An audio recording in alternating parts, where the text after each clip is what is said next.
Assalamualaikum warahmatullahi wabarakatuh. Waalaikumsalam warahmatullahi wabarakatuh. Nah, kami dari kelompok 2 akan mempresentasikan pendidikan Pancasila yang berkaitan tentang bagaimana Pancasila dalam arus sejarah bangsa Indonesia. Yang materi pertama akan dibacakan oleh Firdia Tarjani. Silakan. Baik, langsung saja materi pertama yaitu menelusuri konsep dan urgensi Pancasila dalam arus sejarah bangsa Indonesia. Pertama yaitu periode pengusulan Pancasila. Jauh sebelum periode pengusulan Pancasila, cikal bakal munculnya ideologi adalah terkandung dalam adanya rasa nasionalisme pada masing-masing bangsa Indonesia. Dengan adanya rasa nasionalisme tersebut, dibentuklah sebuah gerakan perhimpunan Indonesia yang sangat menekankan solidaritas dan kesatuan bangsa. Perhimpunan Indonesia mengimbau agar segenap suku bangsa bersatu teguh menghadapi penjajahan dan keterjajahan. Kemudian setelah lahirnya gerakan Perhimpunan Indonesia dilanjutkan dengan Sumpah Pemuda pada tanggal 28 Oktober 1928 merupakan momen-momen perumusan diri bagi bangsa Indonesia. Periode pengusulan Pancasila ini ditandai dengan sidang BPUPKI. BPUPKI merupakan badan penyelidik usaha-usaha persiapan kemerdekaan Indonesia. Periode pengusulan Pancasila ini dilakukan pada sidang pertama BPUPKI yang dilaksanakan pada tanggal 29 Mei sampai dengan 1 Juni 1945. BPUPKI ini dibentuk oleh pemerintah pendudukan Jepang pada tanggal 29 April 1945 dengan jumlah anggota 60 orang. Badan ini diketuai oleh Dr. Rajiman Widyaningrat yang didampingi oleh 2 orang ketua muda, yakni Raden Panji Suroso dan Ichi Bamase. BPUPKI dilantik oleh Legend Kumakishi Harada, Panglima Tentara ke-16 Jepang.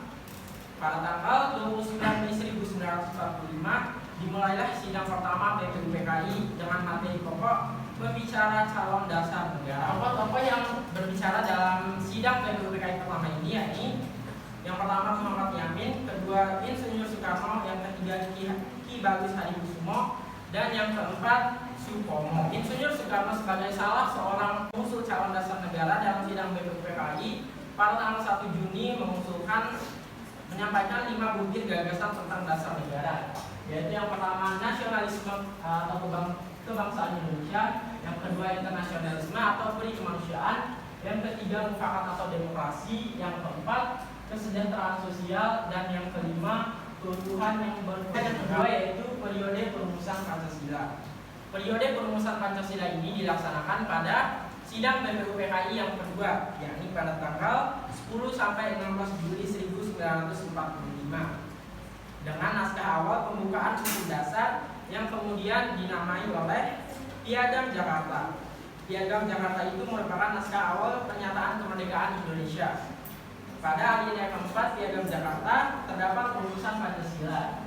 Yang pertama, ketuhanan dengan kewajiban menjalankan syariat Islam bagi pemeluk-pemeluknya. Yang kedua, kemanusiaan yang adil dan beradab. 3, persatuan Indonesia. 4, kerakyatan yang dipimpin oleh hikmat kebijaksanaan dalam permusyawaratan perwakilan. Dan 5, keadilan sosial bagi seluruh rakyat Indonesia. 2, periode pengesahan Pancasila.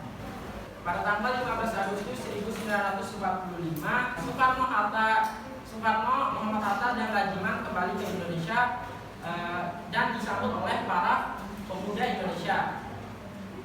Para ketiga tokoh ini bingung dengan adanya sambutan dari para pemuda atau golongan muda. Perubahan situasi yang cepat menimbulkan kesalahpahaman antara kelompok pemuda dan Soekarno, Muhammad Hatta, dan Rajiman Widyaningrat, sehingga para golongan muda menculik Soekarno Hatta ke daerah Rengas Dengklok, istilah mengamankan.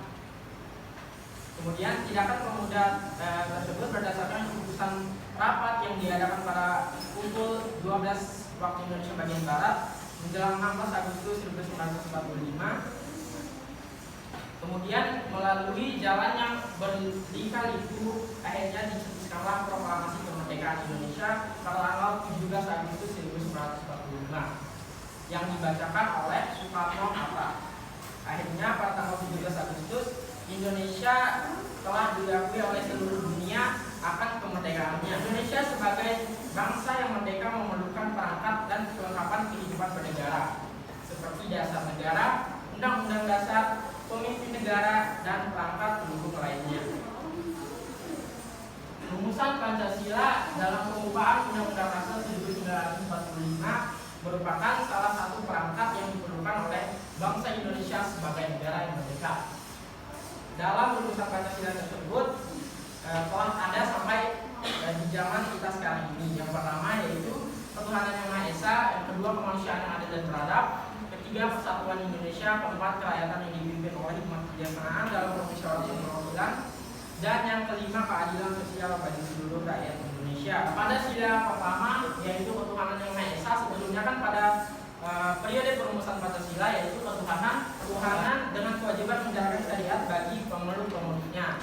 Adanya kehilangan kata pada sila pertama tersebut diakibatkan oleh adanya perdebatan antara orang yang muslim dan non muslim di bagian timur. Akhirnya diubahlah sila pertama tersebut menjadi ketuhanan yang Maha Esa. Kemudian bagian yang kedua yaitu alasan diperlukannya Pancasila dalam kajian sejarah bangsa Indonesia. Yang pertama, Pancasila sebagai identitas bangsa Indonesia. Pancasila sebagai identitas kultural dapat ditelusuri dari kehidupan agama yang berlaku dalam masyarakat Indonesia. Karena tradisi dan kultural bangsa Indonesia dapat ditelusuri melalui peran-peran agama besar. Identitas merupakan ciri atau jati diri seseorang yang membedakan seorang tersebut dengan orang lain. Sebagai identitas, Pancasila adalah kepribadian bangsa. Artinya Pancasila mampu menggambarkan karakteristik negara Indonesia, membedakan negara Indonesia dengan negara yang lainnya. Dan yang kedua, Pancasila sebagai kepribadian bangsa Indonesia. Pancasila disebut sebagai kepribadian bangsa Indonesia, artinya nilai-nilai ketuhanan, kemanusiaan, persatuan, kerakyatan, dan keadilan diwujudkan dalam sikap mental dan perilaku serta amal perbuatan. Jadi Pancasila adalah kepribadian bangsa Indonesia. Setiap perbuatan atau tingkah laku yang kita lakukan harus sesuai dengan norma-norma atau nilai-nilai yang terkandung dalam Pancasila. Yang ketiga, Pancasila sebagai pandangan hidup bangsa Indonesia. Pancasila dikatakan sebagai pandangan hidup bangsa, artinya nilai-nilai ketuhanan, kemanusiaan, persatuan, kerakyatan, dan keadilan diyakini keberadaannya. Pancasila sebagai pandangan hidup artinya dalam kehidupan bermasyarakat dapat nilai-nilai sosial yang terkandung dalam Pancasila. Dengan nilai-nilai sosial tersebut kita dapat realisasikan nilai sosial tersebut dalam hal kita bersosialisasi di kehidupan nyata. Yang keempat, Pancasila sebagai jiwa bangsa. Pancasila sebagai jiwa bangsa lahir bersamaan dengan lahirnya bangsa Indonesia. Pancasila telah ada sejak dahulu kala bersamaan dengan adanya bangsa Indonesia. Pancasila berperan sebagai nyawa, sumber, dan ideologi bangsa Indonesia. Karena Pancasila lahir bersamaan dengan kemerdekaan Indonesia. Jadi sudah sepatutnya kita jadikan Pancasila ini sebagai nyawa atau jiwa bangsa. Dan yang kelima, Pancasila sebagai perjanjian leluhur. Perjanjian leluhur artinya nilai-nilai Pancasila sebagai jiwa bangsa dan kepribadian bangsa disepakati oleh para pendiri negara atau political consensus sebagai dasar negara Indonesia. Perjanjian leluhur Pancasila adalah dasar negara yang telah disepakati oleh para pejuang kemerdekaan Indonesia. Kita sebagai penerus bangsa harus menghargai norma-norma atau nilai-nilai yang tergandung dalam Pancasila, karena itu adalah wujud cara kita menghargai para pejuang yang telah memerdekakan Indonesia. Yang pertama, sumber historis Pancasila. Yang dimana dimaksud sumber historis di sini adalah tentang yang bersumber dari sejarah. Nilai-nilai Pancasila sudah ada dalam adat istiadat, kebudayaan, dan agama yang berkembang dalam kehidupan berbangsa sejak zaman kerajaan. Asalnya, nilai ketuhanan sudah ada sejak zaman kerajaan, sudah ada dalam zaman kerajaan pada zaman dahulu, meskipun pada pelaksanaan pemujaan yang beraneka ragam. Selanjutnya, sosiologis. Sumber sosiologis di sini dimaksud dengan hubungan antar manusia. Di dalamnya mengkaji tentang antara lain latar belakang, susunan, dan pola kehidupan sosial dari berbagai golongan dan kelompok masyarakat. Nilai-nilai Pancasila seperti ketuhanan, kemanusiaan, persatuan, kerakyatan, dan keadilan sudah ada dalam kehidupan masyarakat sejak zaman dahulu hingga sekarang. Misalnya Nilai gotong royong dapat dilihat dalam kebiasaan masyarakat Indonesia dalam bergotong royong seperti saling membantu antar tetangga dan juga bekerja sama untuk keperluan umum-umum di desa. Selain gotong royong juga tercermin pada sistem perpajakan di Indonesia, di mana masyarakat secara bersama-sama mengumpulkan iuran melalui pembayaran pajak yang dimaksudkan untuk pelaksanaan pembangunan. Selanjutnya, sumber politis Pancasila. Salah satu sumber pengayaan materi pendidikan Pancasila adalah berasal dari fenomena kehidupan politik bangsa Indonesia. Sebagaimana diketahui bahwa nilai-nilai dasar yang terkandung dalam Pancasila bersumber digali dari lokal wisdom, budaya, dan pengalaman bangsa Indonesia, termasuk pengalaman dalam berhubungan dengan bangsa-bangsa lain. Nilai-nilai Pancasila, misalnya nilai kerakyatan, dapat ditemukan dalam suasana kehidupan pedesaan yang pola kehidupan bersama yang bersatu dan demokrasi yang dijiwai oleh semangat kekeluargaan sebagaimana tercermin dalam sila keempat, yaitu kerakyatan yang dipimpin oleh hikmat kebijaksanaan dalam permusyawaratan dan perwakilan. Semangat ini juga diperlukan dalam mengambil keputusan yang dicerminkan dalam musyawarah. Membangun argumen tentang dinamika dan tantangan Pancasila dalam sejarah bangsa. Yang pertama, argumen tentang dinamika Pancasila dalam sejarah bangsa. Dinamika Pancasila dalam sejarah bangsa Indonesia memperlihatkan adanya pasang surut dalam pemahaman dan pelaksanaan nilai-nilai Pancasila. Contohnya, pada masa pemerintahan Presiden Soekarno, terutama pada 1960-an, Nasakom lebih populer daripada Pancasila. Pada zaman pemerintahan Presiden Soeharto, Pancasila dijadikan pembenaran kekuasaan melalui penataraan P4. Sehingga pasca turunnya Soeharto, ada kalangan yang mengidentikan Pancasila dengan P4. Pada masa pemerintahan era reformasi, ada kecenderungan para penguasa tidak respect terhadap Pancasila, seolah-olah Pancasila ditinggalkan. Yang kedua, argumen tentang tantangan terhadap Pancasila dalam kehidupan berbangsa dan bernegara. Salah satu tantangan terhadap Pancasila dalam kehidupan berbangsa dan bernegara adalah meletakkan nilai-nilai Pancasila tidak dalam posisi sebenarnya, sehingga nilai-nilai Pancasila menyimpang dari kenyataan hidup berbangsa dan bernegara. Contohnya, pengangkatan presiden seumur hidup oleh MPRS dalam TAP nomor 3 MPRS 1960 tentang pengangkatan Soekarno sebagai presiden seumur hidup. Hal tersebut bertentangan dengan pasal 7 Undang-Undang Dasar 1945 yang menyatakan bahwa presiden dan wakil presiden mengaku jabatan selama 5 tahun, sesudahnya dapat dipilih kembali.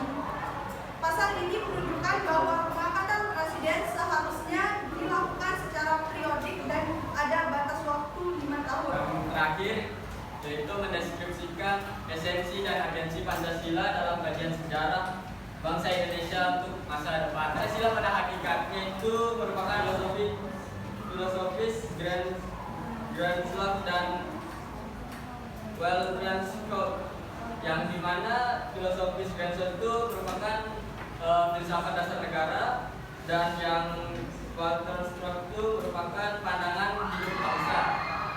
Dalam filosofis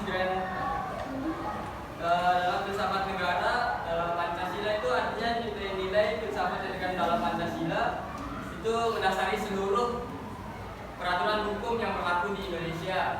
Sedangkan yang kedua, yaitu yang pandangan hidup suatu bangsa itu, Pancasila mengandung unsur-unsur yaitu nilai-nilai agama, budaya, dan adat istiadat. Kedua, terus agensi Pancasila dalam kajian sejarah bangsa. Pancasila dalam kajian sejarah itu mengandung dua, yang dari ideologi dan dasar negara.